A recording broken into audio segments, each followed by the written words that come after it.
CM છે ગુજરાતના, તો એ સત્તાના સર્વોચ્ચ સ્થાન ઉપર ગુજરાતમાં બેઠો એટલે જે કહેવાનું એ કહેવાનું જોઈએ. કહેવાય છે મૃદુ ને મક્કમ. એટલે મૃદુ છે, મક્કમ થવાની જરૂર છે. કઈ બાબતમાં? નકલી કચેરીઓ, ડ્રગ્સ અને એક્ઝામ્સના પેપર લીક થવાના 3 વસ્તુ આ મોરપીંછો એમના મુગટમાં લાગ્યા છે. અચ્છા, ગુજરાતના સીએમ બનવાની ઈચ્છા છે તમારી? મને એવી બધી વસ્તુ મેં કીધું મને ડ્રાઈવ નથી કરતી. હાર્દિક પટેલને મને પૂછ્યું હતું, લોકો તો બહાર એમ પણ કહી રહ્યા છે કે અગર કોંગ્રેસની આગળ સત્તા આવે છે ગુજરાતમાં તો જિગ્નેશ મેવાણી સીએમ હશે. સારું કે બેસ્ટ ઓફ લક. તો ચલો એ માને થેન્ક યુ. હજુ અમારા 25-30 વર્ષ તો ચિંતા જ નથી હવે. અચ્છા, પત્રકાર તરીકે ક્યારે એવું વિચાર્યું ને કે હજુ આમ કંઈક કરી શકત? હજી બી એવું લાગે કે જર્નલિઝમમાં જવું તો ગાભા કાઢી નાખો. રવિદાસ, નાનક અને કબીરની ભૂમિ છે. આ ગૌતમ બુદ્ધનો દેશ છે. આ સૂફી પરંપરાઓ અને ભક્તિ મુવમેન્ટની આ ધરતી છે. જેને સાઉથમાં અય્યાન કલીથી લઈને બસવલનાથી લઈને ડૉક્ટર આંબેડકર, રામાસ્વામી પેરિયાર, જ્યોતિબા ફૂલે કેવા માણસો પ્રોડ્યુસ કર્યા છે ઇન્ડિયાએ. અનબિલિવેબલ. નરસિંહ મહેતા, જ્ઞાનદેવ, નામદેવ, તુકારામ. ઓહો, આ દેશમાં આજે બી આટલું બધું કાસ્ટિઝમ હોય. આજે બી કોઈ દલિત સમાજના વ્યક્તિને કે ઘોડે ચડવા નહીં દે, એ ઘોડે ચડે, ઊંટ ઉપર ચડે, તારે શું યાર? સ્ત્રીઓને નગ્ન કરીને ફેરવે આપણા દેશમાં. બીજા રાષ્ટ્રના લોકો આપણે કઈ રીતે જોતા હશે?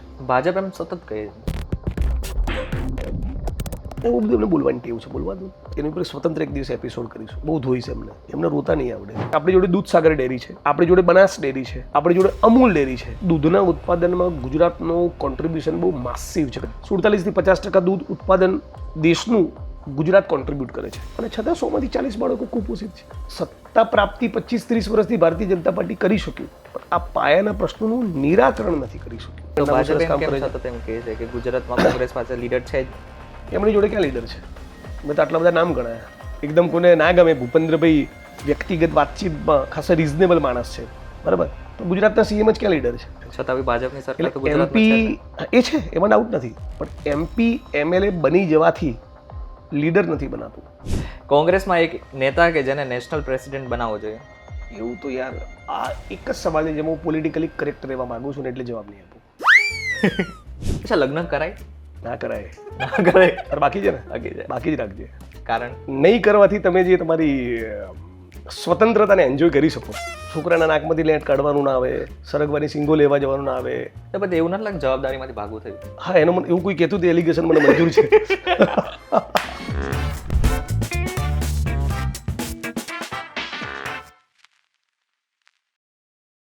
છેલ્લે ગુજરાતમાં 1995માં કોંગ્રેસે જીતનો સ્વાદ ચાખ્યો હતો.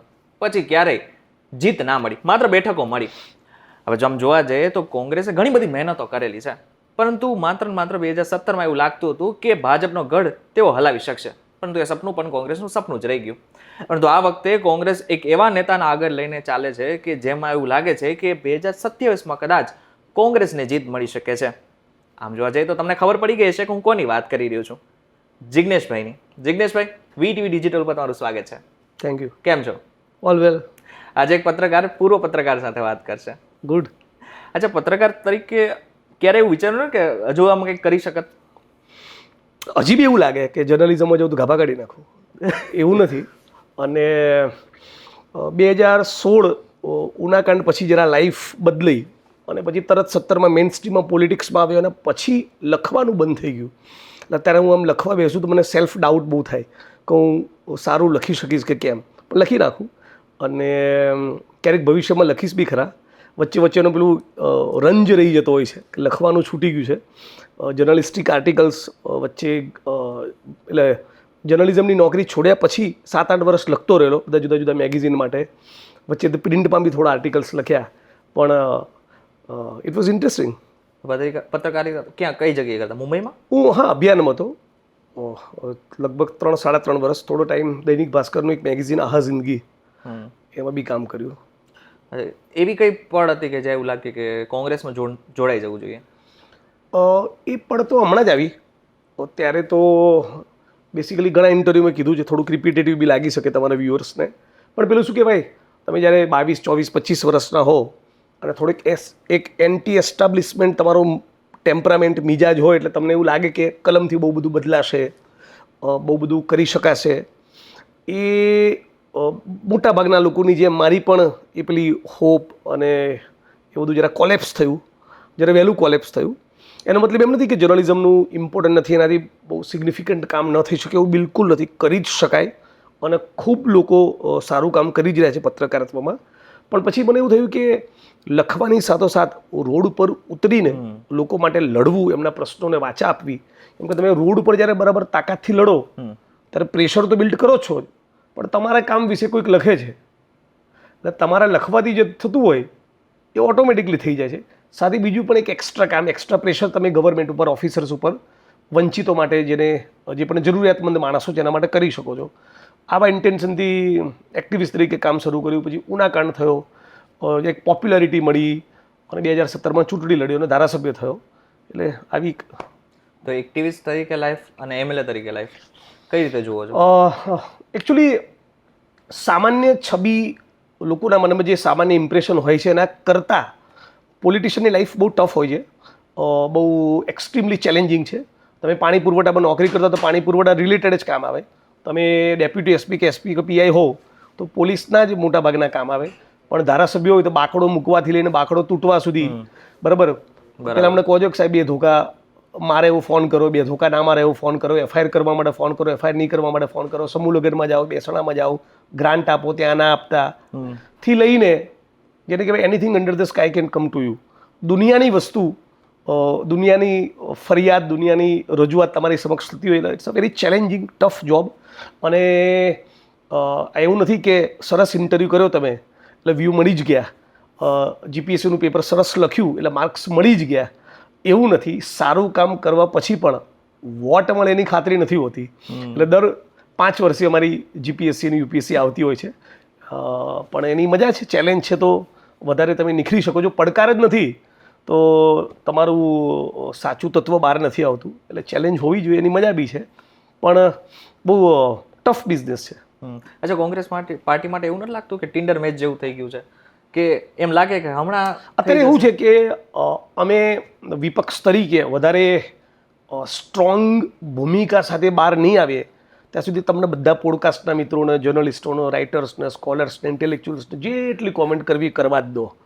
એ બાબતમાં થોડા અમે શું કહેવાય નિષ્પૃહ થઈ જવાના છે એવું નક્કી કર્યું છે. અને તમારી બધાની કોમેન્ટ્સ વાજબી જ પણ હશે. એમાં વાંચો તમે ક્યારે પોતાના ઇન્સ્ટાગ્રામ પેજ ઉપર જઈને તમારી પોતાની જે વાંચો? મારું તો બહુ સરસ કોમેન્ટો છે બધી. પીપલ લવ મી. અને સવાલ મારો પર્સનલ નથી. પાર્ટી એક કબૂતરની ઝાડ જેમ આખી સાથે ઉડે, એક સાથે બધા ખીલે, એક સાથે બધા નિખરે, એક સાથે બધા લડે, એક ઓર્ગેનાઇઝડ વેમાં ફાઇટ થાય તો મને લાગે છે કે વધારે સારા વિપક્ષ તરીકે લોકો અમને જુએ. અત્યારે નથી જોતા, એક બહુ રિયાલિટી છે અને સ્વીકાર કરીએ છીએ પ્રોએક્ટિવલી, અને જોશે બહુ ટૂંક સમયમાં. એ પણ આજની તારીખનો સમય, હમણાં 2 ઇન્ટરવ્યૂમાં કીધું કે આજની તારીખના સમયના કેમેરાની ફ્રેમ નોંધી રાખજો. બરાબર 365માં દિવસે મળીશું આ જ જગ્યાએ, room number 106, NX Ahmedabad circuit house. You will see a much better opposition. Gujarat તમને વધારે મચ બેટર ઓપોઝિશન જોવા મળશે. એવું તો શું કરવા જઈ રહ્યું છે? લડીશું બરાબર ઈમાનદારીથી. અને AICC તરફથી પણ રાહુલજી પણ જે પ્રમાણેના સ્ટેટમેન્ટ આપે, જે પ્રમાણેની વાત કરી, મેસેજ ઇઝ વેરી ક્લિયર કે તમારે you will have to fight, લડવું જ પડે. વિપક્ષનું મૂળ કર્તવ્ય ફક્ત સત્તા પ્રાપ્તિના સોગટા ગોઠવવાનું નથી. સત્તા પ્રાપ્ત ન થાય તો પણ ગુજરાતના ખેડૂતો, શ્રમજીવીઓ, મહિલાઓ, યુવાનો, વ્યાપારીઓ, વંચિત સમુદાયો બધા જ માટે નિષ્ઠાપૂર્વક લડવું, એના પ્રશ્નોના વાચા આપી, એના પ્રશ્નોને આર્ટિક્યુલેટ કરવા અને એક બેટર ગુજરાતનો પ્લાન, રોડમેપ, બ્લુપ્રિન્ટ ગુજરાતની જનતા સમક્ષ મૂકવો, એ વિપક્ષનું કામ છે અને અમે કરીશું. બરાબર. તો છતાં પણ એવું લાગે છે કે રાહુલ ગાંધી ગુજરાતના લીડર તરીકે તમે કોંગ્રેસમાં કોને જોવો છો મેઇન લીડર તરીકે? બહુ બધા લીડર્સ છે અમારી જોડે. શક્તિભાઈ છે, મારા નેતા, પરેશભાઈ છે, અમિતભાઈ છે, હું છું, ઘણા બધા લીડર્સ છે. તાલુકા જિલ્લા કક્ષાએ બહુ બધા સારા કાર્યકર્તાઓ છે. લાલજીભાઈ છે, પાલ આંબલિયા બહુ સરસ કામ કરે છે. જીતેન્દ્રભાઈ એસસી ડિપાર્ટમેન્ટમાં બહુ સરસ કામ કરે છે. તેમ કહે છે કે ગુજરાતમાં કોંગ્રેસ પાસે લીડર છે જ નહીં. એમની જોડે ક્યાં લીડર છે? મેં તો આટલા બધા નામ ગણાયા. એકદમ કોને ના ગમે, ભૂપેન્દ્રભાઈ વ્યક્તિગત વાતચીતમાં ખાસા રિઝનેબલ માણસ છે, બરાબર. તો ગુજરાતના CM જ ક્યાં લીડર છે? ગુજરાતના હોમ મિનિસ્ટર બી લીડર નથી. ગુજરાતના બહુ બધા યુટ્યુબર્સને ગુજરાતની કેબિનેટ કરતાં બહાર ગુજરાત અને ગુજરાતની બહાર વધારે લોકો ઓળખે છે. છતાં ભાજપની સરકાર તો MP એ છે, એમાં ડાઉટ નથી. પણ MP MLA બની જવાથી લીડર નથી બનાતું. લીડર તમને જનતા બનાવે છે. પક્ષ તમને MP MLA બનાવી શકે, રાજ્યસભા આપી શકે, નેતા તમને જનતા બનાવે છે. પણ કોંગ્રેસમાં પણ વધારે સારા નેતૃત્વની જરૂર છે. જે તાલુકા કક્ષાએ, જિલ્લા કક્ષાએ જે માણસો લડી રહ્યા છે એનું પ્રોફાઇલ વધારે બિલ્ડ થાય, એમના પોતાના સંઘર્ષ ને મહેનતના પ્રતિભાથી અને પાર્ટીના ટેકાથી એ બંનેની જરૂર છે એટલું માનું છું. તમારો આગળ શું વિચાર છે? મારો મારો મને જે વસ્તુ ડ્રાઈવ કરે છે, જે વસ્તુ બહુ ઇન્સ્પાયર કરે છે, મોટિવેટ કરે છે, એ એક જ છે કે હું જે દિવસે રાજનીતિ છોડું, જાહેર જીવન છોડું, કે છેલ્લો શ્વાસ લઉં, તો મને મારો આત્મા એકદમ સંતુષ્ટ થવો જોઈએ. એટલે મારાથી 10,000 લોકોને અત્યાર સુધી ફાયદો થયો હોય તો મારી કોન્સ્ટન્ટ મથામણ એ હોય કે 1 લાખને કઈ રીતે થાય. મારા લીધે 1 લાખ ગરીબને, વંચિતને, સામાન્ય નાગરિકને ફાયદો થયો તો 10 લાખને કઈ રીતે થાય, 10 લાખ ન થયો હોય તો કરોડને કઈ રીતે થાય. એક જ જીવન છે, લિમિટેડ વર્ષો છે, લિમિટેડ સમય છે, મેક્સિમમ લાઈફ ઉપર ઇમ્પેક્ટ કરીએ પોઝિટિવ, એ મને ડ્રાઈવ કરે છે, મને એટ્રેક્ટ કરે છે. અચ્છા, વડગામની વાત કરીએ, જ્યાંથી તમે ધારાસભ્ય છો. 2017થી તમે ત્યાંના ધારાસભ્ય છો. કેટલો ચેન્જ આવ્યો છે વડગામમાં? વડગામની અંદર કોરોના સમયે ગુજરાતનો સૌથી બિગેસ્ટ ઓક્સિજન પ્લાન્ટ અમે લોકો લોકફાળો કરીને બનાવ્યો. અને લોકફાળાની સાથોસાથ બહુ ઇન્ટરેસ્ટિંગ વસ્તુ એ છે કે એક ટ્રસ્ટના લોકો અમને મદદ કરવા આવ્યા તો રાજ્ય સરકારને એટલી બધી બળતરા થઈ કે હજી સુધી આખા ગુજરાતમાં ગવર્મેન્ટ ઓફ ગુજરાતનો કોઈ ઓક્સિજન પ્લાન્ટ ના બન્યો અને મેવાણીનો બની જશે. આ ના ચાલે બોસ. બરાબર. એ બળતરામાં એમણે અમારો ઓક્સિજન પ્લાન્ટ ના બને એના માટેના ખૂબ પ્રયત્નો કર્યા. પછી હાઈકોર્ટમાં ગયો, પિટિશન ફાઇલ કરી, પિટિશન જીત્યો. કોર્ટના આદેશથી 700-750 jumbo cylinder per day refill થાય. કદાચ આખા ગુજરાતમાં સરકાર પણ આટલો મોટી કેપેસિટીનો કોઈ પ્લાન્ટ નથી બનાવી શકી. એક હું માનું છું કે બહુ મારી સારી અચીવમેન્ટ કહેવાય, બહુ મોટું કામ. પણ સાથોસાથ એ પિટિશનમાં કોર્ટે એવું ડિરેક્શન કર્યું કે જિગ્નેશભાઈ પોતાની ગ્રાન્ટમાંથી 1 કરોડ વાપરવા તૈયાર થયા છે તો તમામ ધારાસભ્યોને આદેશ કરું છું કે બધાએ 50 લાખ ફરજિયાત વાપરવા. એટલે મારા એક કેસના કારણે, વડગામના એક કેસના કારણે ગુજરાતમાં કોરોનાના સમયમાં 90 કરોડ રૂપિયા ખર્ચાયા. એ બહુ ઓછા લોકોને ખબર છે, પણ એક બહુ સરસ કામ થયું. બીજું, વડગામના ધારાસભ્ય હોવાના નાતે વડગામની અંદર મનરેગાનું કામ, વૃદ્ધ સહાય, વિધવા પેન્શનનું કામ, હાઉસિંગ પ્લોટ, એ બધી યોજનાઓનું કામ તો થાય જ. પણ સૌથી મહત્વનું જો આખા ગુજરાતના ગરીબ માણસમાં, સામાન્ય નાગરિકમાં એક એવો મેસેજ ગયો, વડગામનો ધારાસભ્ય આપણા માટે આવીને ઊભો રહેશે, એ આપણા માટે લખશે, એ આપણા માટે લડશે, એ આપણા માટે બાઇટ આપશે, એ આપણા માટે કોર્ટમાં જશે, એ આપણા માટે રેલી કરશે, એ આપણા માટે આંદોલનમાં આવીને ઊભો રહેશે, એ વિધાનસભામાં આપણો અવાજ બનશે. એટલે વડગામના પ્લેટફોર્મના કારણે આખા ગુજરાતમાં જઈને આમ મને કામ કરવાની એક ઓપોર્ચ્યુનિટી મળી અને લોકોને પણ એક એવો ફેથ મારામાં બેઠો. એટલે ધારો કે રાજકોટ અગ્નિકાંડની ઘટના બની તો લાલજીભાઈ પાલાબલેનું 28 દિવસ એક ધારા રહ્યા, તેના કારણે આખા સૌરાષ્ટ્રમાં એનો ઇમ્પેક્ટ આવ્યો. મનરેગાનું કામ વડગામમાં મેં બહુ સારી રીતે કર્યું, એનો પ્રભાવ એ પડ્યો કે બહુ જ બધા લોકો જે ખોટું કરતા હતા એ બધા અટકી ગયા. એના કારણે 60થી લઈને 75% જેટલી આખી મનરેગા યોજના ઉત્તર ગુજરાતમાં ખાસી લાઈન ઉપર આવી ગઈ. એક કેસમાં મેં એક્સપોઝ કર્યું ને 13 લોકોની અરેસ્ટ થઈ. એ બહુ સારું કામ થયું. બીજું માનું છું કે ધારાસભ્ય હોવાની સાથોસાથ ઉનાકાંડથી અત્યાર સુધી, એટલે 2016 જુલાઈ ઓગસ્ટથી અત્યારે બીજું જૂન જુલાઈ આવશે, આ 8-9 વર્ષ દરમિયાન જેની બજાર કિંમત 500-600 કરોડ થાય, એ 500-600 કરોડની જમીન દલિત સમાજની, ઓબીસી સમાજની, આદિવાસી સમાજની જે ગુંડાઓના કબજામાંથી, માથાભારે લોકોના તત્વમાંથી, એવી લગભગ 2,500 એકર જમીન અમે ખાલી કરાવી, ગુંડાઓના કબજામાંથી છોડાવી, મૂળ લાભાર્થીને પાછી અપાવી. આ મને લાગે છે કે મારું સૌથી મને બહુ જ આનંદ થાય, સંતોષ મળે એવું કામ છે. અચ્છા, દલિત સમાજની વાત કરી રહ્યો છો. દલિત સમાજ ને લઘુમતી સમાજ જેટલા પણ છે, તો એવું નથી લાગતું કે પહેલા કોંગ્રેસને સાથ આપતા હતા અને હવે છેલ્લા કેટલાય વર્ષોથી ભાજપની કોઈ એવો ડેટા નથી સજેસ્ટ કરતું. દેર ઇઝ નો સચ ડેટા. ગુજરાતમાં નહીં, ગુજરાતની બહાર પણ ખૂબ ઓછો. તમે જેટલા બી ચૂંટણીના એનાલિસ્ટ છે, નરેશ અરોડાથી લઈને પીકેથી લઈને બધા માણસનો ડેટા જોઈ લો. ના, એવું નથી. There is no data. આજે પણ બહુ જ મોટો વર્ગ માઇનોરિટીઝનો ઇઝ વિથ કોંગ્રેસ. ટ્રાઇબલ્સનો, શેડ્યુલ કાસ્ટનો પર્ટિક્યુલરલી, અને પોસ્ટ ઉના તો ખાસ. અચ્છા, મને ખાલી 5 રીઝન એવા કહી દો કે જેને જ કારણે કોંગ્રેસની સત્તા ગુજરાતમાં નથી. મને લાગે છે એને હું એક નિખાલસ કબૂલાતની રીતે કહું, ફંડામેન્ટલ વસ્તુ મને લાગે છે કે જે બધા જ મીડિયાના મિત્રો અને બુદ્ધિજીવી વર્ગ ઇન્ડિયાનો જે નથી સમજતો અથવા નથી કહી શકતો એ છે કે કોંગ્રેસની એકની તમે 10 મર્યાદા કહો તો એનું સહી કરીને સ્વીકાર કરું, એમાં ના નથી. આખું એકદમ જેને કહેવાય બધા જાણે છે, કોંગ્રેસ પોતે બી જાણે છે, હું બી જાણું છું, તમે બી જાણો છો. અમારી લિમિટેશન્સ, વીકનેસીસ છે, એ લિમિટેશન વીકનેસની સાથે લડીએ પણ છીએ. પણ એક ફંડામેન્ટલ વસ્તુ જે થઈ છે છેલ્લા 10 વર્ષમાં એ છે કે તમે 2 લાકડી લઈને મેદાનમાં ઉતર્યા, હું તમારો પ્રતિદ્વંદી છું, હું બી 2 લાકડી લઈને આવ્યો, અને તમે મને હરાઈ ગયા અને પછી તમે છાતી ખોલી કે જો મેં જિગ્નેશભાઈને હરાવી દીધા, એ ગળે ઉતરે એવી વાત છે. પણ મારા હાથમાં 2 લાકડી છે અને તમારા હાથમાં 2 તલવાર છે અને તમે મને પાડી દીધો, તો એ જસ્ટ ફાઇટ નથી, એ લડત માં સાચું સંતુલન નથી. એટલે બોક્સિંગની રિંગમાં ઉતરેલો માણસ બિલો ધ બેલ્ટ ના મારી શકે, રાઈટ? ઇટ્સ અ રૂલ, એ નિયમ છે. એ નિયમનું કુંડાળું તોડી નાખે, તોડે તો ડિસ્કોલિફાય થાય.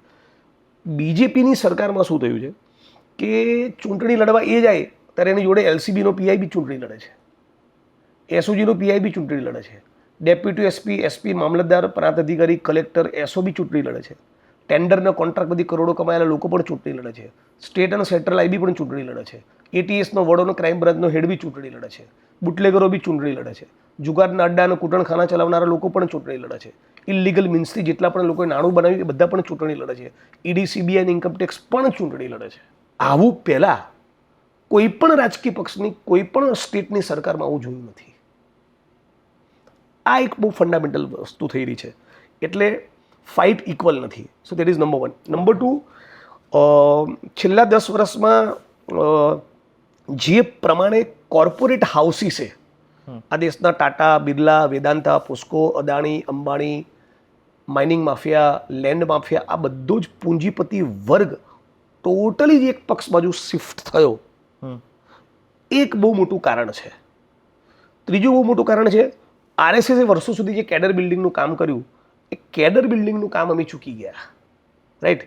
એટલે સેવાદળમાં લાલજીબીના આવવાના કારણે ડેફિનેટલી ફાયદો થયો, પણ હજી એને મેચ કરી શકીએ, અપોઝિશનને મેચ કરી શકીએ એવું આઈડિયોલોજીકલ ટ્રેનિંગનું કામ નથી. સેવાદળનું છે, આખી પાર્ટીનું નથી. એટલે પાર્ટી તરીકે અમે એની પર એક ફોકસ કરવાના છીએ, કેમ કે આઈડિયોલોજીકલ ફાઇટ છે, રાઈટ?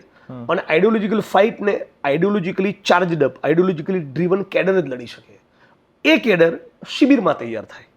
એટલે એક બહુ મોટી વીકનેસ છે, એની પર અમારે કામ કરવાની જરૂર છે, એનો ખેલદિલીપૂર્વક સ્વીકાર કરું. બીજું કે તાલુકા કક્ષા, જિલ્લા કક્ષાની લીડરશીપને વધારે સપોર્ટ અને પ્રમોટ કરવાની જરૂર છે.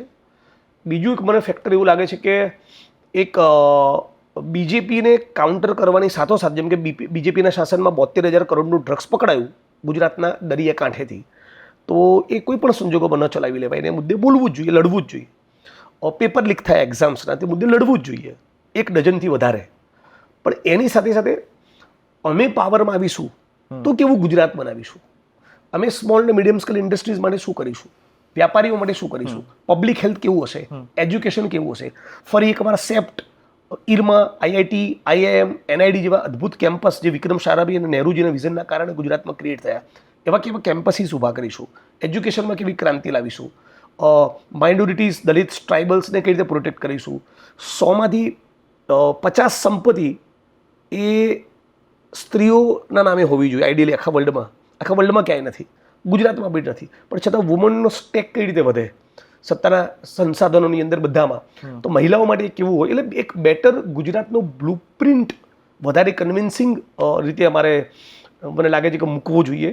અને એ કરીશું તો એક આખો નવો વર્ગ અમારી બાજુ એટ્રેક્ટ થશે કે આ એક જુદી વાત છે, આ એક નોખી વાત છે, આમાં એક નોવેલ્ટી છે, આમાં એક થોડું ઇનોવેશન છે, આમાં એક ફ્રેશનેસ છે. એવી એક નવી વાત લઈને જવી પડશે અને અમે લઈને જઈશું. મેં પર્સનલી થોડુંક એની પર કામ શરૂ કર્યું છે. અચ્છા, ગુજરાતના સીએમ બનવાની ઈચ્છા છે તમારી? મને એવી બધી વસ્તુ મેં કીધું, મને ડ્રાઈવ નથી કરતી. અચ્છા, ડ્રાઈવ. હા, બરાબર. મને આમ શું કહેવાય, ગોવાના બીચ ઉપર વિલા હોય ને BMW હોય ને આવા બધા તુચ્છ સપના કોઈ દિવસ નથી આવ્યા.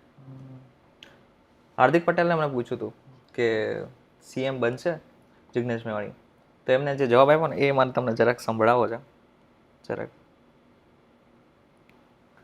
તમારું રિએક્શન ખાલી મારે જાણવું છે. લોકો તો બહાર એમ પણ કહી રહ્યા છે કે અગર કોંગ્રેસની આગળ સત્તા આવે છે ગુજરાતમાં તો જિગ્નેશ મેવાણી સીએમ હશે. સારું કે બેસ્ટ ઓફ લક. તો ચલો, એ માને થેન્ક યુ. હજુ અમારા 25-30 વર્ષ તો ચિંતા જ નથી હવે. સારું, બેસ્ટ ઓફ લક કીધું તો એને એપ્રિશિએટ કરું છું. એને એમ પણ કહ્યું કે 25 થી 30 વર્ષ સુધી કોંગ્રેસની સત્તા પણ નહીં આવે. વિપક્ષ છે, મારી સામેનો ઓપોઝિશનનો કેમ છે, બોલે ફેર. સંબંધો કેવા છે Democracy. હાર્દિક પટેલ સાથે? વી ઓકે, વી ફાઇન, મિત્રો છો? We okay friends. મળ્યો છે? બહુ ઓછું મળવાનું થાય. પેલા આંદોલનમાં વધારે મળવાનું થતું, હવે તો એસેમ્બલીની ગેલેરીમાં કોઈ વાર મળીએ તો મળીએ. આંદોલન વખતે હાર્દિક પટેલ કેવા હતા? આંદોલનકારી હતા. હજી કંઈક વધારે? નહીં, આંદોલન વખતે માણસ લડતો હતો. તો પહેલા કોંગ્રેસમાં કેમ ગયા, પછી ભાજપમાં કેમ સ્વિચ થયા? હવે તો એનો જવાબ તો હું કેવી રીતે આપું? એમણે તમારે પૂછવું જોઈએ. આટલું સરસ પોડકાસ્ટ કર્યું છે. 100% એને બી પૂછ્યું હતું, બટ See, મારી એકચ્યુઅલી ગટ ફિલિંગ એવી છે કે એક મિનિટ માફ કરજો, અટકાવીશ તમને. એમને જ્યારે પૂછ્યું ને ત્યારે એમનો સીધો જવાબ હતો કે કોંગ્રેસમાં એવું કંઈ લાગ્યું નહોતું અને અમે પહેલાથી ભાજપના જ હતા, એટલા માટે થઈને ફરી એકવાર ભાજપમાં ગયા. બસ તો જવાબ મળી ગયો તમને. તો કોંગ્રેસમાં કંઈ નથી એવું તમે માનો છો? તો એમનો ઓપિનિયન છે. બરાબર. સીએમ ભૂપેન્દ્ર પટેલ અત્યારના મુખ્યમંત્રી છે. અગર કોંગ્રેસની સત્તા આવતીકાલે આવે છે 2027માં, તો તમને કોણ લાગે છે કે કોણ એવું છે કે જેવો મુખ્યમંત્રી બની શકે? યાર એવું કોઈ એક નામ આપું તો 2-4 જણાને ના ગમે. બહુ સિમ્પલ કોઈ એવું તો ફંડામેન્ટલ હોય જ ને કે જે એમ લાગે કે હા આ લીડરશિપ બહુ જ સારી રીતના કરી શકે છે. હું એકચ્યુઅલી એવું એક નામ નહીં આપું. 5 આપી દો. તો જે નામ આપે બધા ફરીથી એકવાર. વીટીવી નો હેડ કોણ બનશે આવનારા દિવસોમાં? થોડો એના જેવો સવાલ છે. મને તમે આમ કાન તો નથી જ પકડતા, આમ ફરાવીને કાન પકડાવો છો અમને. ના એવું કંઈ નથી. અચ્છા, હું તમારી જોડે એક રેપિડ ફાયર કરીશ. એક જ વાક્યમાં તમારે જવાબ આપવાનો છે, ઠીક છે? બની શકે તો પૂરેપૂરી ટ્રાય કરજો. પોલિટિશિયન છોડીને એક અલ્ટરનેટ કરિયર શું હોઈ શકે?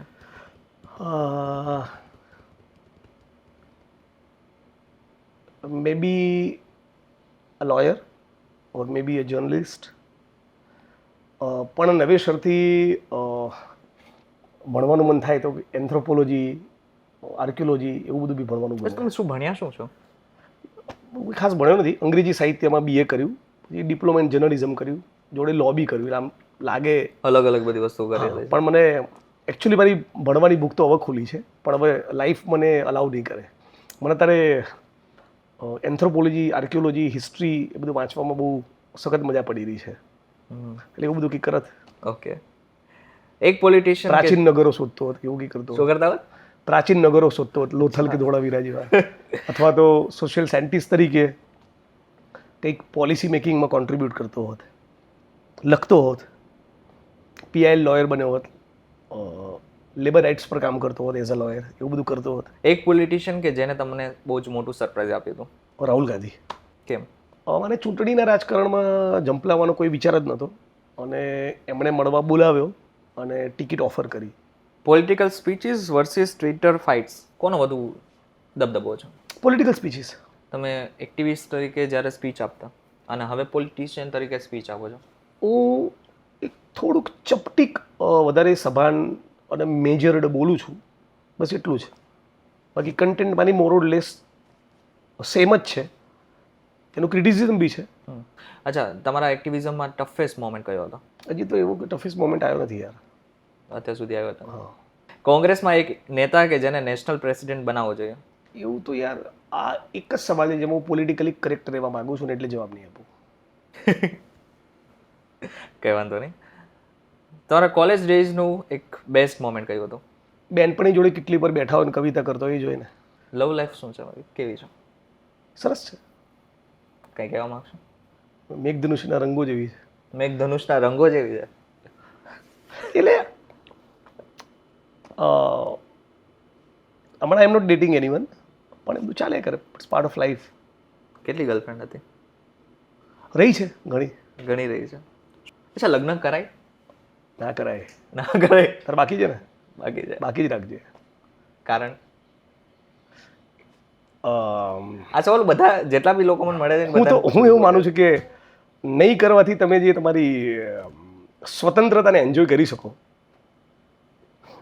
તો છોકરાના નાકમાંથી લેટ કાઢવાનું ના આવે, સરગવાની સિંગો લેવા જવાનું ના આવે. તો પછી એવું નથી લાગે જવાબદારીમાંથી ભાગવું થયું? હા, એનો મને એવું કોઈ કહેતું હતું એલિગેશન મને મંજૂર છે. બરાબર. હા, political speeches versus standup comedy, કોનો વધુ ઇફેક્ટ વધારે છે? Political speeches. એક મૂવી કે બુક જે તમારું પર્સપેક્ટિવ આખું ચેન્જ કરી નાખ્યું હતું? એવું કોઈ મૂવી નથી. બહુ જ બધા મૂવી ગમતા હોય. કયું તમારું ફેવરિટ છે? યાર બહુ ટફ ક્વેશ્ચન છે કોઈ એક તો કેવું. મને ચેપ્લિન બી બહુ ગમે, the great dictator, modern times, city lights, Pyaasa, Ankush, Aakrosh, ઘણા બધા ફિલ્મો. ગુજરાત પોલિટિક્સ માટે તમારે એક કોઈ બી એક ફિલ્મનું નામ આપવું હોય તો અત્યારે શું આપશો? અત્યારે જેની સત્તા છે એના ઉપર અત્યારે તમારે કોઈ નામ આપવું હોય તો? નકલી સરકાર, નકલી કચેરીઓની શ્રેણીમાં. પોલિટિક્સમાં સૌથી અંડરરેટેડ લીડર કોણ છે કોંગ્રેસમાં? સૌથી અંડરરેટેડ મતલબ કે બહુ સારું પોટેન્શિયલ હોય બટ હજી સુધી બહાર નથી અને આવ્યું. એટલું બહાર ના આવ્યું હોય.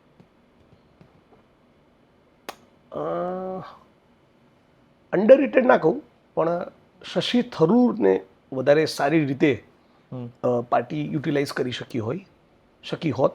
ઇવન કનૈયા કુમારને, Supriya she is doing very good, એનો પણ વધારે સારો. એટલે એવું નથી કે પાર્ટીએ ઓછો ઉપયોગ ઇન્ટેન્શનલી કર્યો છે, પણ વધારે એમનું પોટેન્શિયલ ઘણું જોઉં છું. એમને વધારે સારી રીતે પાર્ટી ઉપયોગ કરી શકે. બરાબર. અગર ભાજપમાં હોય તો ભાજપના નેતા નામ મળવાનું તો થતું જ હશે ઓબ્વિયસલી, જેમાં લાગતું હોય કે આ અંડરરેટેડ છે.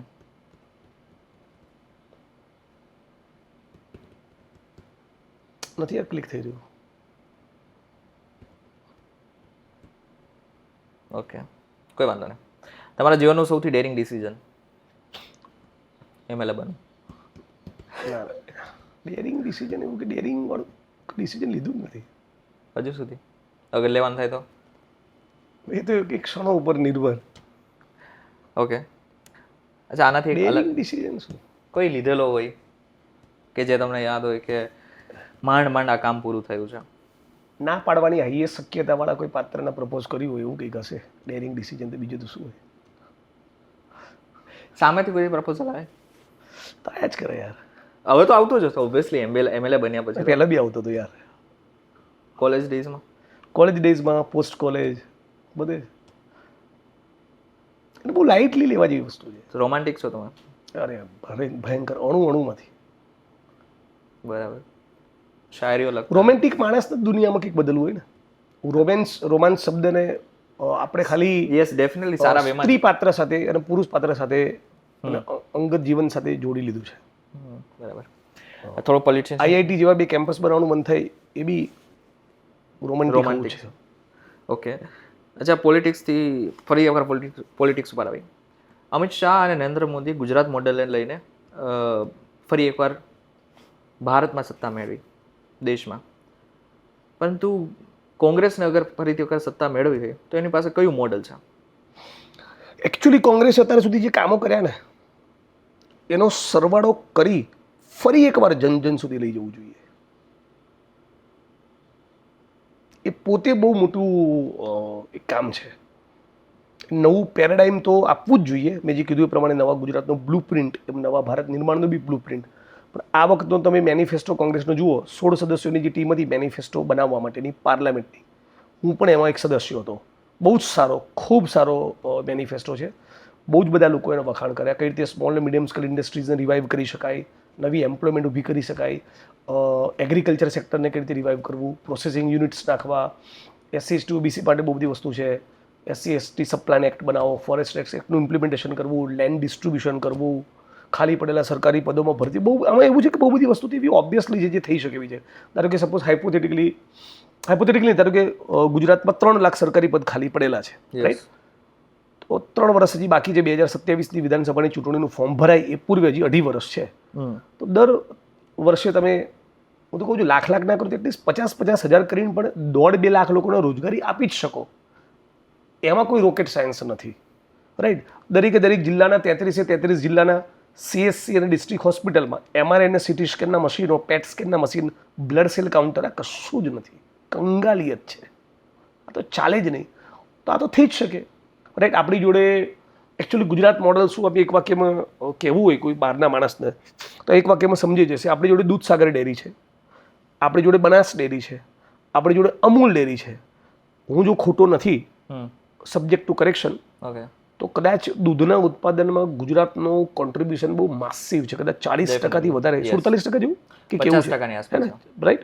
47 થી 50% દૂધ ઉત્પાદન દેશનું ગુજરાત કોન્ટ્રીબ્યુટ કરે છે. અને છતાં 100 માંથી 40 બાળકો કુપોષિત છે, રાઈટ? આ જ દૂધની પ્રોડક્ટ, એનું પનીર, એનું ઘી, એનું માખણ, દૂધ, એ બાળકોને આપણે કેમ ચેનલાઇઝ નહીં કરી શકીએ આટલા 30 વર્ષમાં? This is criminal. કેમ કે હ્યુમન બ્રેન એ 5-1 વર્ષ પછી ડેવલપ નથી થતું, એક હદથી વધારે ગ્રો નથી થતું, સ્ટેગ્નન્ટ થઈ જાય. મતલબ કે સ્પર્ધામાં તમે 100માંથી 40 બાળકોને પહેલા જ દિવસે બહાર મૂકી દીધા. મતલબ કે રીચ ફેમિલી બેકગ્રાઉન્ડમાંથી આવતું કોઈ બાળક, એણે ગોવાનો સ્પેલિંગ લખવાનો અને કુપોષિત દેવી પૂજક રાવળ ઠાકોર આદિવાસી દલિતના દીકરા કે દીકરીએ ચેકોસ્લોવાકિયાનો સ્પેલિંગ લખવાનો. આ જે અસમાનતા છે એ તો ના હોવી જોઈએ. એ ભારતના બંધારણ અને સ્વતંત્રતાના આંદોલનના મૂલ્યો સાથે સુસંગત નથી. રવિશંકર મહારાજ, ઇન્દુલાલ યાજ્ઞિકને આવું ગુજરાત ના ગમ્યું હોત. ઝવેરચંદ મેઘાણીને, સરદાર વલ્લભભાઈ પટેલને આવું ગુજરાત ના ગમ્યું હોત. રાઈટ? એટલે સત્તા પ્રાપ્તિ 25-30 વર્ષથી ભારતીય જનતા પાર્ટી કરી શક્યું, પણ આ પાયાના પ્રશ્નોનું નિરાકરણ નથી કરી શક્યું. માસિવ નર્મદાની કેનાલનું નેટવર્ક નથી જ બની રહ્યું. ગુજરાતમાં ખેડૂતોને ટેકાના ભાવ નથી જ. આજે પણ તમે ગુજરાતમાં પણ ખેડૂત એ આંખ બંધ કરીને દ્રશ્ય વિચારો તો ટોલ, વેલ બિલ્ટ, વેલ મસલ એવો ખેડૂત તમારી કલ્પનામાં નથી આવતો. રાઈટ? દબાઈ ગયેલું ડાચું હોય, પેટ ખાલી હોય, બિચારો સાવ ગરીબડો હોય, રાઈટ? મરવાના વાકી જેવું એવી એક ઇમેજ આપણી આંખ સામે ખેડૂતની આવી, જે આપણા દેશ માટે શરમજનક છે. આપણા બધા માટે એ બહુ મોટી કન્સર્નનો વિષય છે. રાઈટ? ઇરેસ્પેક્ટિવ ઓફ પોલિટિકલ પાર્ટી કહું છું. રાઈટ? તો આ જે વસ્તુ નથી બદલાઈ રહી એની ઉપર આપણું એક જે ફોકસ હોવું જોઈએ ગુજરાતનું, એ અનફોર્ચ્યુનેટલી નથી. અચ્છા, પોલિટિક્સની વાત કરી જ રહ્યા છીએ તો ભાજપ હોય કે કોંગ્રેસ કે પછી કોઈ પણ પાર્ટીઓ હોય, એ જ્ઞાતિ આધારિત મત મેળવતી હોય છે, પરંતુ જ્ઞાતિ આધારિત રાજનીતિ શું કામ કરવી જ જોઈએ? એ જો હું નથી કહેતો કોંગ્રેસ કરે છે કે ભાજપ કરે છે, બધા દરેક કરે છે. મને કોઈ પૂછે તો મારી ઓળખ હું એકચ્યુઅલી કહું, મારી એકચ્યુઅલી એક જ ઓળખ છે. હું આ સમયનો, આ દોરનો, આધુનિક કાળનો મોડર્ન ડે હોમો સેપિયન્સ છું. બરાબર. હું મારી ઓળખને ફક્ત ભારતીયમાં પણ સીમિત નથી કરવા માંગતો. આપણે જો કહીએ છીએ વસુધૈવ કુટુંબકમ, રાઈટ? તો આખી દુનિયા બધા જ આપણે વી આર ફેમિલી. એટલે મારે એક મિત્ર છે, કેરળના સ્કોલર છે, મૈત્રી કરીને, એ મજાકમાં કહેતા હોય કે એલિયન હોવા જોઈએ. કેમ કે માણસમાં એવી વૃત્તિ જેવી ટેન્ડન્સી છે કે ઇન્ડિયા અને ઓસ્ટ્રેલિયાની મેચ હોય, રાઈટ? તો એક વર્ગ ઇન્ડિયા કરતો હોય, બીજો વર્ગ ઓસ્ટ્રેલિયા કરતો હોય, એટલે બે કેમ્પ પડેલા હોય, એટલે એ પોલરાઇઝ એકબીજાની સામે થતા હોય છે. રાઈટ? એ જ પ્રમાણે જો એલિયન હોય તો એ બાને આખી પૃથ્વી એક થઈ જશે. આપણે કોઈકની સામે એક થવા ટેવાયેલા છીએ. રાઈટ? તો but anyways the point is કે હા બિલકુલ, હું તો યાર આ બધું કાસ્ટ બાસ્ટ બધું નોનસેન્સ છે. It should be thrown in to the dustbin of history, અને ઇતિહાસની કચરાપેટીમાં ફેંકી દેવું જોઈએ. હું તો માનું છું કે બાય લો બધા જ સ્ટેટની ગવર્મેન્ટને, કેન્દ્ર સરકારે બધાને કમ્પલસરી અટક જ ભારતીય કરી દેવી જોઈએ. અને સરકારે દરેક જિલ્લામાં, દરેક તાલુકા કક્ષાએ એવી કોલોનીઝ બિલ્ડ કરવી જોઈએ. આપણા દેશમાં ગરીબ માણસો જોડે મકાન નથી, ઘરના પ્લોટ નથી, તો ઘરના પ્લોટ અને આવાસ આપવાની યોજનાઓ છે જ.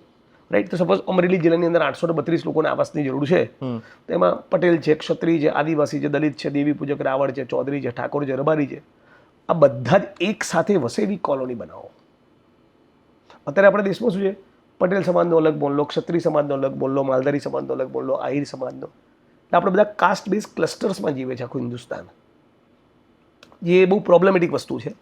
આજે પણ ગુજરાતમાં દેશમાં અનટચેબિલિટી છે, અને એટલે આ બધામાંથી બહાર આવી જવું જોઈએ. અને આપણે એક ટ્રુ સેન્સમાં એક આધુનિકતાનો સ્વીકાર કરવો જોઈએ. અને એકચ્યુઅલી મને કહું, આ આધુનિકતા સાયન્સ અને ટેકનોલોજીના આટલા બધા આવિષ્કાર પછી નહીં આવી એનું તો આશ્ચર્ય છે જ મને.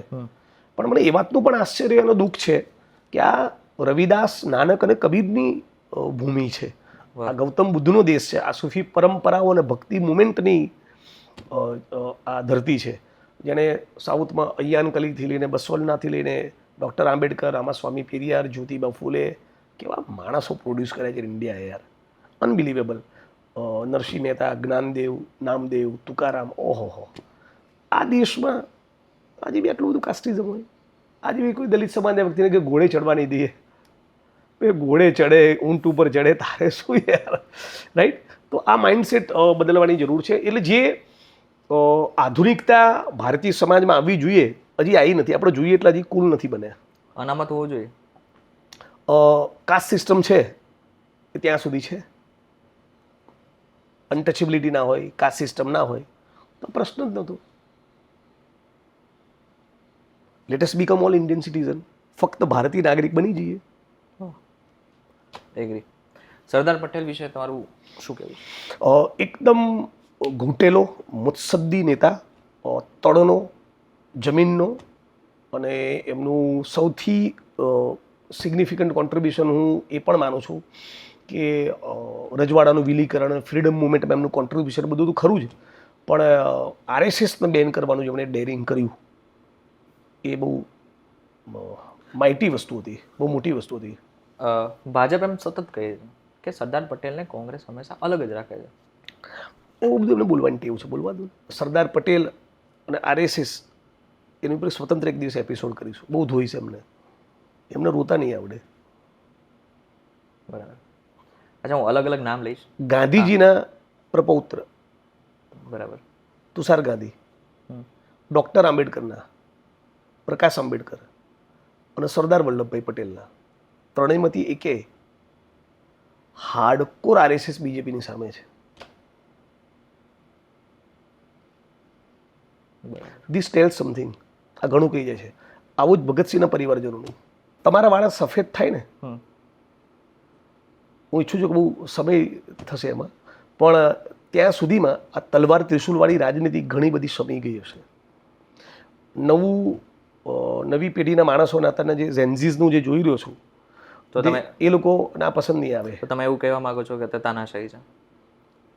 તાનાશાહી અનડાઉટેડલી છે. એ સ્ત્રીઓને નગ્ન કરીને ફેરવે આપણા દેશમાં. બીજા રાષ્ટ્રના લોકો આપણે કઈ રીતે જોતા હશે? કઈ રીતે જોતા હશે? આજે બી અનટચેબિલિટી હોય, કઈ રીતે જોતા હશે? नरेंद्रभाई कर्मयोगी ने हमने पुस्तक में એવું લખ્યું કે સફાઈ કર્મીઓ को सफाई काम करने में आध्यात्मिकता का आनंद मिलता है. દુનિયાના 50 દેશના પ્રેસિડેન્ટમાં બેસાડીને ચોપડી આપી હોય નરેન્દ્રભાઈ લખેલી, કઈ રીતે જોશે નરેન્દ્રભાઈને? જામ્યાની હોસ્ટેલના વોશરૂમમાં ઘૂસીને છોકરીઓને મારી, ચાયને આપણી છાતી પર ચડીને બેઠું છે. બરાબર. અલગ અલગ નામ લઈશ, તમારે ખાલી એના વિશે કહેવાનું છે. ઠીક છે, જે નામ આવે એનું. રાહુલ ગાંધી, જેન્યુઇન, શક્તિસિંહ ગોહિલ, આર્ટિક્યુલેટ, ગેનીબેન, લડાકુ, Anandiben Patel, unproductive, Shankersinh Vaghela, hardcore politician, hardcore politician, okay, Baba Saheb Ambedkar, ક્રાંતિકારી, વિજયભાઈ રૂપાણી, ચિઠ્ઠીના ચાકર, ભૂપેન્દ્ર પટેલ. ક્યાં લાઈનમાં આવી ગયા? અચ્છા, ઓકે, અનંત પટેલ, લડવૈયો, જિગ્નેશ મેવાણી, જેન્યુઇન લડવૈયો, પોલિટિશિયન નહીં. એનું એક પછી ડાયમેન્શન છે, તમે ઉમેરી દેજો ને એડિટિંગમાં. અચ્છા, તમે યુથ આઇકોન તરીકે બહાર આવેલા છો, વ્યક્તિ છો, ઠીક છે. અત્યારે ના માત્ર દલિત સમાજના લોકો પરંતુ બીજા યુવાનો પણ તમને સાંભળવા માંગે છે અને જોવે પણ છે. કારણ કે અગર ઇન્ટરનેટ આપણે સર્ચ બી કરીએ છીએ તો લાખોની સંખ્યામાં તમને સાંભળવાના લોકો છે. એવું નથી લાગતું કે હજુ પણ કોંગ્રેસે તમને એટલી મહત્વતા નથી આપેલી? ફ્રેન્કલી એકચ્યુઅલી કહું, એકદમ સાચો જવાબ. ઇન્ડિયન નેશનલ કોંગ્રેસ નામના રાજકીય પક્ષમાં જોડાય હજી મને 3 વર્ષ થયા છે. ઓકે, 3 વર્ષ માંડ થયા છે. હું વર્કિંગ પ્રેસિડેન્ટ છું. હું 2 વખત MLA થઈ ગયો. ઓકે, હું 6 સ્ટેટની પાર્લામેન્ટની ઇલેક્શનમાં 6 સ્ટેટમાં સ્ક્રીનિંગ કમિટીનો મેમ્બર રહ્યો. હું તેલંગાણા હરિયાણામાં સ્ક્રીનિંગ કમિટીનો મેમ્બર રહ્યો. મારી જોડે ટોપની લીડરશિપની 1-to-1ની એક્સેસ છે. મને ગુજરાત એકચ્યુઅલી કહું, મારો લાઈફ માટેનો સેન્સ ઓફ ગ્રેટિટ્યૂડ બહુ છે અત્યારે. બહુ જ ખુશ છું, એકદમ સંતુષ્ટ છું. બહુ જ કરવું છે પણ બહુ જ સેટિસ્ફાઈડ છું. મને ઉધામાં નથી, મને પેલું પાવરનું, મનીનું એ બધું ગ્રીડ નથી, એ બધું મને સ્પર્શી જ નથી શકતું. મને બહુ રાજી છું. સુંદર મસ્ત તમારી બ્યુટીફુલ 2 ભત્રીજીઓ છે, 3 BHKનું મસ્ત અમદાવાદમાં ઘર છે, સર્કિટ હાઉસ મળી જાય છે, એસીના પૈસા લગતી ચાર્જ નથી કરતા, તમારા જેવા મિત્રો મસ્ત પોડકાસ્ટ કરે છે, મારા ચાહનાર એમાંથી નાની નાની મસ્ત રીલો બનાવે છે, રીલો જોઈને લોકો થમ્સઅપ મોકલે છે વોટ્સઅપમાં, લડું છું, આટલી 1000 એકર જમીન પાછી અપાઈ, મારા કામનો ઇમ્પેક્ટ છે, એ ઇમ્પેક્ટનો ફરી પાછો વધુ આનંદ છે, મજા છે, લડ્યા કરીશું. આને તમે સફળતા માનો છો? હા બી સફળતા છે, આ બી સફળતા અને આ પણ સફળતા છે. તો સફળતાનો તો સત્તા જ પ્રાપ્ત કરી લેવી હા એ જ સફળતા એવું નથી. જેન્યુન અર્થ શું છે તમારા મનમાં સફળતા? સફળતાનો જેનો મતલબ તમારા એ માટે તો એક તો યાર બહુ બ્રોડ ટર્મ છે, દરેક માણસ માટે બહુ અલગ અલગ વસ્તુ હોય. સફળતા એટલે શું સફળ થઈ જવું એમ, મને કે એવું પેલું છે નહીં કામ હું 332 મીટરે પહોંચ્યો છું, 800 મીટર એચીવ કરવાના છે, એવું કંઈક મનમાં એવું ડિઝાઇન નથી. હું જે કરી રહ્યો છું બહુ સરસ કરી રહ્યો છું, એના ગુણ્યા 4, એના ગુણ્યા 6, એના ગુણ્યા 8 કરવાની જરૂર છે. હા બરાબર, એ ખરું, નહીં કરીશું.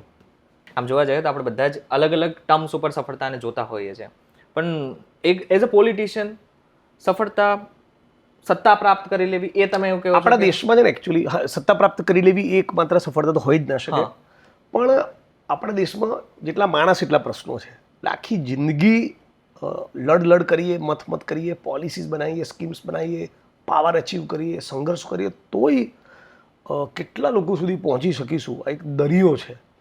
એટલે તમે કઈ વસ્તુને સફળતા માનો, રાઈટ? એટલે હું એક સેન્સ ઓફ ગ્રેટિટ્યૂડ ડેવલપ કર્યો છે અને આપણે બધામાં હોવો જોઈએ. કેમ કે હું જ્યારે એ જોઉં યાર, જે સિમેન્ટની થેલીને કપચીના ઢગલાની વચ્ચે જે બાળક ઉછરી રહ્યું છે, એવું તો જીવન આપણું નથી યાર. કેમિકલની ફેક્ટરીમાં ઈંટોના ભઠ્ઠામાં જે મજૂરો છે 14 કલાક 16 કલાક કૂટાય છે, એના કરતાં તો આપણે બહુ પ્રિવિલેજ પરિસ્થિતિમાં છીએ, રાઈટ? એટલે લાઈફ માટેનો ગ્રેટિટ્યૂડ છે, અને એટ ધ સેમ ટાઈમ જ્યાં પણ પ્રશ્ન જોઉં, તકલીફ જોઉં લોકોની, તરત કૂદી પડું છું. થાય એટલું હું દાવા સાથે કહી શકું, ગુજરાતના ગરીબોની, સામાન્ય નાગરિકોની, વંચિતોની લડાઈમાં મારા જેટલું એગ્રેસિવલી, ઇન્ટેન્સલી, નિષ્ઠાથી, જેન્યુનલી લડનારા માણસો બહુ ઓછા છે. આ બાબતે હું કદાચ નંબર 1 છું ગુજરાતમાં. બાળપણ કેવું હતું તમારું? બાળપણ બસ ઓકે. મસ્તીખોર હતા? ના એટલો બધો નહોતો, શાય હતો. શાય હમણાં મસ્તીખોર થયો. બાપાથી બહુ ફાટતી, અને ક્રિકેટનો બહુ રસ હતો. પપ્પા શું કરતા? પપ્પાએ બધા જાતના નાના મોટા બધા કામ કર્યા, without being greatly successful anything. મમ્મી BSNLમાં હતા, પપ્પા થોડા ટાઈમ મ્યુનિસિપલ કોર્પોરેશનમાં બી રહ્યા. નાનપણની મેમરીઝમાં કંઈ ખાસ એવું છે નહીં, ક્રિકેટના કીડા સિવાય. ક્રિકેટ રમવાનો શોખ બી ખરો, પ્લાસ્ટિકની દડી પર, થોડું ઘણું ટેનિસ પર, પણ જોવાનો ભયંકર. મને હજી યાદ છે 91-91ની સચિનની બેટિંગો થોડાની ગ્લિમ્સીસ હજી મારા સ્મૃતિપટ પર ખરી. તો ત્યારથી ક્રિકેટ જોવું. મને હજી યાદ છે 11 સાયન્સમાં અસારવાની સ્વસ્તિક વિદ્યાલયની છેલ્લેથી બીજી બેન્ચમાં સથવારા સાહેબના ફિઝિક્સના ક્લાસમાં શ્રીનાથે આફ્રિકા સામે 88 બનાવ્યા, એની રેડિયો કોમેન્ટ્રી મેં 1.5 કલાક સાંભળી હતી. એટલે શ્રીનાથની બી બેટિંગ સાંભળવાનો રસ હતો. અને 12 સાયન્સના બહુ જ બધા ક્લાસીસ, પહેલી વખત ફેલ થયા પછી ને બીજી વખત ફેલ થયા પછી પણ 12 સાયન્સમાં ઝિમ્બાબ્વેની સામેની બી ટેસ્ટ મેચ હું ગલ્લે ચાલતી હોય અને બહુ ખરાબ ઝરઝર્યા પડતા હોય અને સાવ 18% જેવું દેખાતું હોય તોય 2 કલાક ઊભો રહું, એટલો બધો હતો. હમણાં IPL અને ક્રિકેટનું આટલું બધું બાજારૂકરણ થયા પછી, અને ખાસ કરીને સહેવાગ અને સચિનના રિટાયરમેન્ટ પછી હમણાં રસ જતો રહ્યો. થોડું લાઈફનો ટર્ન બી જરા જુદો થયો. બાકી આજે બી હું મેચ જોઉં, પણ સૂતા પહેલાં કે ફ્રી હોઉં કે ટ્રાવેલિંગ કરતો ગાડીમાં તો બધી તેંડુલકરની જૂની બધી ઇનિંગ્સ જ જોજો કરું. સહેવાગની, તેંડુલકરની, પોન્ટિંગની, લારાની. એટલે એ જે 2005-8 બહુ 10 સુધીનું જે ક્રિકેટ હતું, 90sથી લઈને 2010 સુધીનું, એ જ હું વધારે એન્જોય કરું છું. તો અત્યારે કોઈ નથી ગમતું એઝ અ ક્રિકેટર? ગમે, કોહલી બી સરસ છે, સ્મિથ બી એની પોતાની એક સ્ટાઇલ ટેકનિક છે, રોહિત શર્મા ગણે, તમે બુમરાહ, પેલી વસ્તુ અલગ ધોની કે ધોની ઓફકોર્સ ધોની કે સચિન, સચિન યાર ઓફકોર્સ કોઈ સવાલ નથી. સહેવાગ કે સચિન, સચિન વિરાટ કે સચિન, સચિન યુવરાજ કે સચિન. સચિન કોઈ સવાલ જ નથી. અચ્છા, એક પ્રશ્ન એ પૂછી લઈશ તમને, થોડો મતલબ રિલેટિવ નથી લાગતો છતાં બી, કારણ કે આપણે જ્યારે નાના હોય છે ત્યારે આપણે પોલિટિશિયનની અને પોલિટિક્સની એટલી બધી નથી ખબર પડતી, પરંતુ તમે જ્યારે નાના હતા ત્યારે તમારી કોઈ એવી મેમરી છે એ સમયની રાજનીતિની કે એ સમયની રાજકારણની કે જે તમને યાદ હોય? એ સમયે જ્યારે હું નાનો હતો ત્યારે મને યાદ છે કે કોંગ્રેસ હોય કે ભાજપ, બહુ બધી નાની નાની સભાઓ કરતા, મોટા મોટા નેતાઓ આવતા. હા, એવું આમ પ્રબોધબી રાવળને એકાદ વખત કોઈ પબ્લિક મિટિંગમાં જોયેલા, રાજેશ ખન્નાને જોયા હતા, અમારા વતનના ગામની આજુબાજુ ક્યાંક રાજીવ ગાંધી નીકળ્યા હતા, એની લોકો એમને જેમને જોયા ત્યાં વાતો કરતા હોય એ, મારા પપ્પા કદાચ કોઈક એવી રેલીમાં ગયા હોય, 14મી એપ્રિલ આંબેડકર જયંતિની ઉજવણી સોસાયટીમાં થતી હોય, એમાં કંઈક નોટબુક જેવું ઇનામ મળ્યું હોય, એવું બધું જ એમ. ગાંધી પરિવારમાંથી તમને કોણ ગમે છે સૌથી વધારે? રાહુલજી. પ્રિયંકા ગાંધી? એટલે એમની સાથે ઇન્ટરેક્શન નથી મારું, રાહુલજી સાથેનું છે. અચ્છા, સોનિયા ગાંધીને મળેલા? અલપ જલપ. એમણે યુપીની ગવર્મેન્ટ વખતે બધી જે પ્રોપર પોલિસીસ કરી એ મને ગમે, મનરેગાથી લઈને right to food, right to education ને બધી. એઝ અ પર્સન તરીકે ભાજપમાંથી કોઈ એવું ગમતો ચહેરો? રીઝન આપવું પડશે તમારે. અત્યારે તો યાર મારે એકચ્યુઅલી ભારતીય જનતા પાર્ટીના નેતાઓ આગેવાનો સાથે એવો બહુ ટચ નથી, અને હું પેલું શું કહેવાય, મારા કામમાં મારી પેલી શું બિટરનેસને એવું નહીં, બહુ એસેમ્બલી ચાલુ હોય ત્યારે ગેલેરીમાં કે બ્રેકમાં કે એસેમ્બલીની શરૂઆતમાં મળે બધાને બહુ પ્રેમથી મળતો હોઉં, નો બિટરનેસ, એવી કડવાશ નહીં, બોલું એટલે કચકચાઈને જ બોલું, છોતરા જ કાઢી નાખું, આઈડિયોલોજીકલી વેરી સ્ટ્રોંગ આઈ એમ, એ બધી પોઝિશન્સ લઉં, પણ વ્યક્તિગત કશું મનમાં કડવાશ બિલકુલ ના આવે. ધારો કે સીએમ છે ગુજરાતના, તો એ સત્તાના સર્વોચ્ચ સ્થાન ઉપર ગુજરાતમાં બેઠો એટલે જે કહેવાનું એ કહેવાનું જોઈએ, પણ હું ઓન ધ રેકોર્ડ કહું છું, બહુ પ્રમાણમાં ખાસ્સા રુજુ પ્રકૃતિના માણસ છે અને ખાસ્સા નિખાલસ અને બહુ રિઝનેબલ માણસ, વાતચીતમાં ઇન્ટરેક્શનમાં તમને લાગે, એર નથી માણસમાં, પણ એમનું સીએમ તરીકેનું પરફોર્મન્સ બહુ સારું છે એનાથી એવું નથી, પણ એનામાં માણસમાં એરોગન્સ, એ એર, એ એટીટ્યુડ, એ બધું નથી. મૃદુ સ્વભાવના તો છે, દેખાય છે, કારણ કે એને એમણે બહુ બધા મામલામાં મક્કમ થવાની જરૂર છે. એકચ્યુઅલી મક્કમ કહેવાય છે, મૃદુ ને મક્કમ? એટલે મૃદુ છે, મક્કમ થવાની જરૂર છે. કઈ બાબતમાં? બહુ બધી બાબતમાં જે ખોટું થતું હોય એ બધી બાબતમાં. ડ્રગ્સ એક્ઝામના પેપર લીક થવા, નકલી કચેરીઓ, આ ત્રણ એ એમના શાસનની ભેટ છે.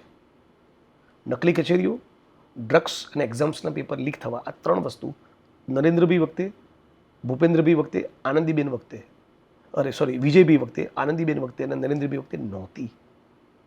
આ ફિનોમિના છેલ્લા 3-4 વર્ષનો છે. એ આ મૂળપીંછો એમના મુગટમાં લાગ્યા છે, એ એમની બાયોગ્રાફીમાં જશે. એવું લાગે છે કે ફરી એકવાર સીએમ બદલશે?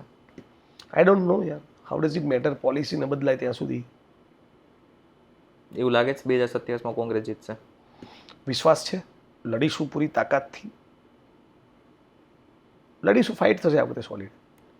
એ જ નેતાનો મતલબ કોંગ્રેસની હાર પાછળના કારણ તો ઘણા બધા હોઈ શકે છે, તમે જેવી રીતના કીધા એમ પહેલાં, પણ આમ જોઈએ તો 2027ની અગર ચૂંટણી આવે છે તો ધરખમ ફેરફાર કરવાની જરૂર નથી કોંગ્રેસમાં, ગુજરાત કોંગ્રેસમાં?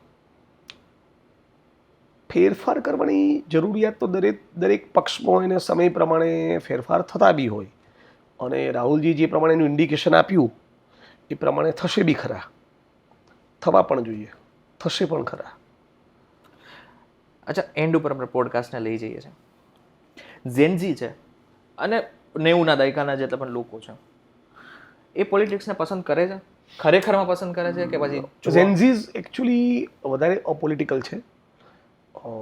એકચ્યુઅલી ગુજરાતમાં પર્ટિક્યુલરલી હું જે જોઉં છું એ જેને કહેવાય બિહારના યુથની પોલિટિકલ ચેતના આખા દેશમાં બીજા કરતાં વધારે છે, ગુજરાતમાં એ પ્રમાણમાં ઘણી ઓછી છે, પણ એ છતાં એને સિવાય અને એબીવીપી એમની કોન્સ્ટન્ટ બેટલ્સ ફાઇટ્સ એટલે હાથાપાઈવાળી નહીં, આઈડિયોલોજીકલ અને વૈચારિક લડાઈ સામે પહેલાં તો ચૂંટણીઓ પણ થતી, એ બધાને કારણે પોલિટિસાઇઝેશન થાય છે.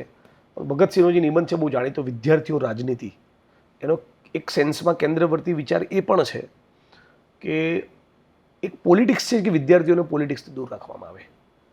એટલે મને લાગે છે ઝેન્ઝીઝે વધારે રાજનીતિ તરફ અવેર થવું જોઈએ, પોલિટિકલ કાર્યક્રમોમાં પાર્ટિસિપેટ કરવું જોઈએ. અને પોલિટિક્સનો મતલબ ફક્ત કોંગ્રેસ બીજેપી નથી, રાઈટ? કોઈ પોલિસી બની રહી હોય પાર્લામેન્ટમાં, એસેમ્બલીમાં, એનો વિરોધ કરવો કે ફી વધારો થાય તો એના વિશે બોલવું, ગુજરાતમાં, દેશમાં, દુનિયામાં થતી વસ્તુની સામે રિએક્ટ કરવું, રિસ્પોન્ડ કરવું, પ્રોટેસ્ટ કરવો, એજિટેટ થવું. યુવાન તો યાર તરવરીઓ પરિવર્તનને જંગતો હોય, ફૂલ ઓફ રોમાન્સ હોય, ફૂલ ઓફ રેવોલ્યુશનરી ઝીલ હોય, એને યુવાન કહેવાય. ત્યાંના જેન્ઝીસ એ બિચારા સોશિયલ મીડિયાની ચુંગાલમાં વધારે છે અને મને એવું લાગે છે કે વધારે સાહિત્ય તરફ વળે. ખબર નહીં હવે એવું ગુજરાતનો એવો દેશ તો ક્યારે બનશે, may be it is too much to ask for, કદાચ વધુ પડતું અપેક્ષા રાખી રહ્યો છું. પણ મને ગમે કે ઇન્સ્ટાગ્રામની રીલ જોતાં જોતાં ઝવેરચંદ મેઘાણીને બી વાંચે, અને સ્વામી આનંદને પણ વાંચે, અને મરીઝને બી વાંચે, અને ગાલિબ ઇબ્ન ફૈઝને પણ વાંચે, અને પાશને પણ વાંચે, અને આનંદ પટવર્ધનની ફિલ્મો પણ જુએ, અને મુંબઈ ફરવા જાય તો કુલાબાની ક્લબમાં ડાન્સ બી કરે, અને ગુડગાંવ બી જોતા આવે. પણ પોલિટિકલી અવેર ચોક્કસ વધારે થવા જોઈએ.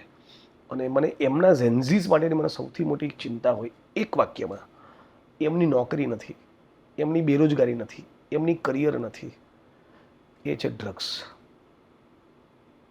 બહુ મોટી મારી જેન્યુઇન કન્સર્ન છે. વીડ અને ડ્રગ્સ એક યુવા પેઢીનો આ દેશનો એક બહુ જ મોટો વર્ગ એની ચુંગાલમાં છે. અને પૈસાના ભૂખ્યા વરુઓ જે ઉચ્ચ આઈપીએસ અધિકારીઓ છે અને નેતાઓ છે, એ બંનેના સહિયારા પાપના કારણે આ પેઢી બરબાદ થઈ રહી છે. તમે ક્યારે કોઈ નશો કરેલો? એ બધી વસ્તુ મને નથી ટચ, એ અપીલ નથી કરતી. સર, રીલ્સની વાત કરો છો, તમે રીલ્સ જોવો છો? જોઉં છું રેન્ડમલી, પણ એમ આમ સ્પેસિફિક કોઈક રીલ જોવાનું મન થાય એવું નહીં. અમારા એક મિત્રએ મને કીધું હતું કે જિજ્ઞેશભાઈને પૂછી લેજો મોબાઈલ કયો યુઝ કરે છે. મોબાઈલ એક આઈફોન છે ને બીજો કંઈક એપો કે શું કહે છે, ઓપ્પો. ઓપ્પો. અચ્છા, નામ પણ નથી ખબર. હા, એટલે થોડું આમ પ્રોનાઉન્સિએશન Pronunciation બહુ સરસ છે by the way. નહીં, પણ એ પર્ટિક્યુલર વસ્તુ નથી ખબર. એવું કે આમ પેલું શું કહેવાય, આ જ પર્ટિક્યુલર પ્રકારનો મોબાઈલ ગમે એવું બધું કંઈ નહીં. છેલ્લો એક ક્વેશ્ચન પૂછી લઈશ, અને આમ જોવા જઈએ તો પૂછવું જ જોઈએ મને એવું લાગે છે. યુથ તરીકે તમે તમારી જાતને યુથ ગણો છો? હાસ તો યાર 56ની એજ ઉપર અગર કોઈ એમ કે યુવા નેતા છે, યોગ્ય છે? યાર 66 બી કોઈ કહી શકે, 76 બી કહી શકે, જો પરિવર્તનની ઝંખના હોય, યુથફુલનેસ હોય, ખાલી બાઇસેપ નહીં, યુથફુલનેસ ઓફ માઇન્ડ, બરાબર, ક્રિએટિવિટી હોય, નવી વસ્તુ અપીલ કરતી હોય, નવી વસ્તુનું સર્જન કરવાનું મન થતું હોય, આધુનિકતા તમને આકર્ષતી હોય, તમારે દેશ દુનિયામાં કંઈ બદલવાની અર્જ હોય તમારામાં, એ એજ ઉપર તો તમે યુવાન છો. ચુનીભાઈ વૈદ નામના ગાંધીયન નામે 92 વર્ષની ઉંમરે એમની સાથે હું ડિટેન થયો છું. અચ્છા. વાલજીભાઈ પટેલના નામના દલિત રાઇટ્સ એક્ટિવિસ્ટ છે. દલિત પેન્થર નામનું એક બહુ ક્રાંતિકારી દલિત સંગઠન 70s બન્યું, 80s અને 90sમાં એને બહુ સારું કામ કર્યું ગુજરાતમાં, એના ફાઉન્ડિંગ મેમ્બર છે. આજે પણ તમે એમનો સ્પિરિટ જુઓ, એમની કલમની ધાર જુઓ, લાગે છે આને યુવાન કહેવાય, રાઈટ? તો 28, 30, 32 વર્ષની કાયાના કારણે માણસ યુવાન નથી થતો. યુવાન તો એના વિચારોથી, એના મેન્ટલ એટીટ્યૂડથી, એ બધાથી બનતો હોય છે. અચ્છા જિજ્ઞેશભાઈ, તમારી સાથે આજે વાત કરી, તમારા બધા દર્શક મિત્રોને કહું, ભગતસિંહનો નિબંધ છે યુવક, એ ખાસ વાંચજો. युवावस्था मनुष्य जीवन का वसंत काल है, उसे पाकर मनुष्य मतवाला हो जाता है, हजारों बोतलों का नशा छाता है, विधाता की दी गई सारी शक्तियां सहस्त्र धाराओं कर फूट पड़ती है. युवावस्था में मनुष्य के लिए केवल 2 ही विकल्प है. वो चढ़ सकता है उन्नति के सर्वोच्च शिखर पर, वो गिर सकता है अधपात के अंधेरे खंडक में. चाहे तो त्यागी बन सकता है युवक, चाहे तो विलासी. हे भारतीय युवक, गफलत की नींद में पड़ा बेखबर तू क्या सो रहा है? देख प्राचीन दिशा का ललाट सिंधु रंजित हो उठा, अब अधिक मत सो, सोना है तो अनंत निद्रा की गोद में जाकर सो. આવો એક અદ્ભુત પીસ લખ્યો છે, મને કંઠસ્થ નથી, એની જરા એક ઝલક આપી. બધા ખાસ વાંચજો, ભગતસિંહને વાંચજો. ભગતસિંહ ઉનકે સાથીઓ કે સંપૂર્ણ દસ્તાવેજ પ્રોફેસર ચમનલાલ એમણે સંપાદન કરેલું છે, એ વાંચજો. યશ કી ધરોહર વાંચજો. ગુજરાતના અદ્ભુત દેશના મહાન શાયર કવિ મરીઝનું આગમન વાંચજો. એ કહીશ. વિન્સેન્ટ વેન ગોગનું ની બાયોગ્રાફી લસ્ટ ફોર લાઈફ, જેનો ગુજરાતી અનુવાદ વિનોદ મેઘાણી અદ્ભુત કર્યો છે, અનુસર્જન કહી શકાય એવું. સળગતા સૂરજમુખી, આ બધા પુસ્તકો હું દર વર્ષે 8-10 લોકોને ગિફ્ટ આપતો હોઉં છું. ખરેખર જાણીને બહુ આનંદ થાય છે કે આટલા બધા પુસ્તકો તમે વાંચેલા છે. ગમે છે, મજા આવે. પુસ્તક વાંચે જ બહુ સુખ જ નથી યાર. જિગ્નેશભાઈ, ખરેખર તમારી સાથે આજે વાત કરીને બહુ જ મજા આવી. Thank you brother. તમારો એક્સપિરિયન્સ કેવો રહ્યો એ જરાક આ કેમેરામાં જોઈને બોલી દો. સરસ, મજા પડી. મને એકચ્યુઅલી પોડકાસ્ટ કરનારા મિત્રો અને મોટાભાગના જર્નલિસ્ટ મિત્રો સામે પર્ટિક્યુલરલી મારા ઇન્ટરવ્યૂઝના લઈને એક ફરિયાદ છે, એ હજી વધારે મને ગ્રીલ કરી શકે, વધારે તીખા સવાલ પૂછી શકે. એના બદલે ઘણા વર્ષથી બધી ફ્રેન્ડલી મેચો જ રમી રહ્યું છે એવું લાગે છે. તમે આવતી વખતે વધારે તીખા સવાલો લઈને આવજો. તમારો આ એક્સપિરિયન્સ અમારી સાથે કેવો રહ્યો તમે અમને ચોક્કસ જણાવજો. વિડીયો પસંદ આવે તો વિડીયો લાઈક અને શેર જરૂરથી કરજો. તો આવા જ ઇન્ફોર્મેટિવ વિડીયોઝ માટે, મજાના વિડીયોઝ જોવા માટે VTV ડિજિટલ સાથે જોડાયેલા રહેજો. ફરીથી મળીશું નવા વિડીયો સાથે, નવા કોન્સેપ્ટ સાથે. ત્યાં સુધી મને રજા આપો. નમસ્કાર.